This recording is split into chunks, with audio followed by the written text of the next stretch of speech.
Replica of the Liberty Bell. This bell is a symbol of law, a symbol of justice, a symbol of the sovereign rights of the people.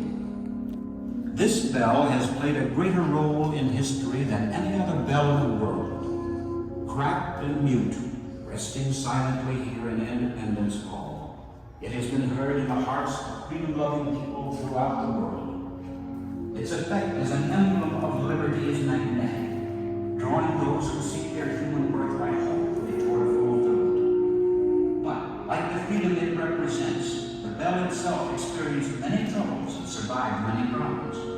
Each difficulty made it more enduring as a symbol. The bell was cast to commemorate the 50th anniversary of William Penn's Charter of Privileges, a charter which ensured freedom for the citizens of Pennsylvania.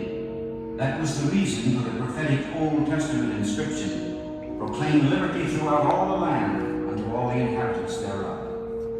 The first bell was made by Thomas Lister of Whitechapel, London in 1752, but the very first time it rang after arriving in Philadelphia, it cracked. The 2,000-pound bell was recast twice.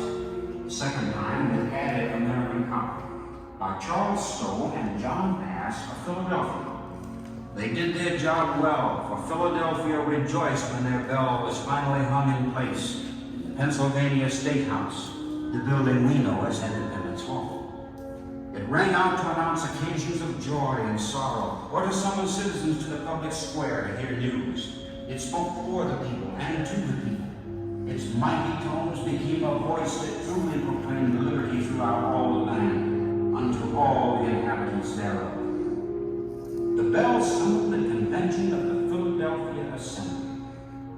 It later bade Godspeed to Benjamin Franklin as he left for England in 1757 with a petition of grievances from the cause. It rang muffled in 1765 as the Royal Charlotte with a protecting man-of-war came up the Delaware River bearing hated tax stamps.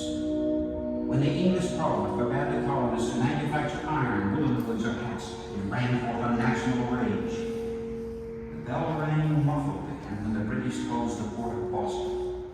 But 9 months later it rang again, this time to announce how the redcoats had been routed flexibly. It rang out loud and clear to announce the signing of the Declaration of Independence, for now indeed the great bronze bell was truly proclaiming liberty. Later, it rang in bereavement with the death of George Washington. It announced the election of Thomas Jefferson. Again in hushed tones, it sounded in mourning for Hamilton and Lafayette. On July 4th, 1826, it pealed forth the 50th anniversary of the signing of the Declaration of Independence. On July 8, 1835, it was rung in memoriam as the body of John Marshall, the nation's fourth Chief Justice, was being taken from Philadelphia to Washington. The bell tolled out, stirring men's hearts and souls, and suddenly it cracked, never to peal out its wonderful messages again. Though the Liberty Bell is not a person, it is indeed a national hero that was born in our greatest hour, lived through our glorious youth, retreated, advanced, sang, shouted, fought, and fell in line of duty. The Liberty Bell is a national symbol, great like Washington, Jefferson, Lincoln, yet plain like any of us.